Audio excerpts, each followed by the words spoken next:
KSEBയെക്കുറിച്ചാണ് ഇന്ന്. KSEBയിലെ അപകടങ്ങൾ കുറയ്ക്കാൻ വേണ്ടി എല്ലാ ലൈനുകളും എല്ലാ പോസ്റ്റുകളിലും ഡെയിലി പരിശോധിക്കുവാനായിട്ട് ഉദ്യോഗസ്ഥരെ നിയമിക്കുക, കേരളം ഒട്ടാകെ. അതുമൂലം അപകട മരണങ്ങളും സംഭവിക്കുന്നത് ഇല്ലാതാക്കുവാൻ സാധിക്കും. എല്ലാ ലൈനുകളും പോസ്റ്റുകളും അന്നന്ന് പരിശോധിച്ചിട്ട് റിപ്പോർട്ട് കൊടുക്കുന്ന സംവിധാനം ഇലക്ട്രിസിറ്റി ബോർഡിൽ നടപ്പാക്കുക. ഇതുമൂലം ഒരുപാട് അപകടങ്ങൾ കുറയ്ക്കുവാൻ സാധിക്കും. ചാഞ്ഞിരിക്കുന്ന മരങ്ങൾ പോസ്റ്റിൽ ടച്ച് ചെയ്തിട്ടുണ്ടോ അതൊക്കെ റിപ്പോർട്ട് ചെയ്യുക. എവിടെയൊക്കെ ലൈറ്റ് ഇല്ലാത്തതുകൊണ്ട് അത് റിപ്പോർട്ട് ചെയ്യുക.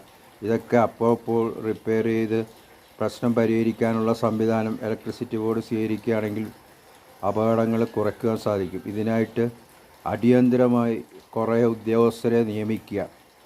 ഈ റെയിൽവേ പാളം പരിശോധിക്കാൻ ആളെ വിടുന്നത് പോലെ ഇലക്ട്രിസിറ്റി ബോർഡിൻ്റെ ലൈൻ അന്നന്ന് പരിശോധിച്ച് റിപ്പോർട്ട് ചെയ്യാനായിട്ട് ആൾക്കാരെ ഉദ്യോഗസ്ഥരെ നിയമിക്കുക.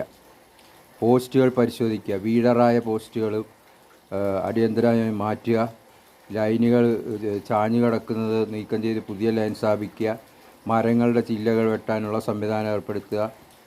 ഇതൊക്കെ അടിയന്തരമായി ഇലക്ട്രിസിറ്റി ബോർഡ് ചെയ്യുകയാണെങ്കിൽ ഒരു പരിധിവരെ നമ്മുടെ നാട്ടിലുണ്ടാകുന്ന അപകടങ്ങൾ കുറയ്ക്കുവാൻ സാധിക്കും. ഇതൊരു അറിയിപ്പ് മാത്രമാണ്.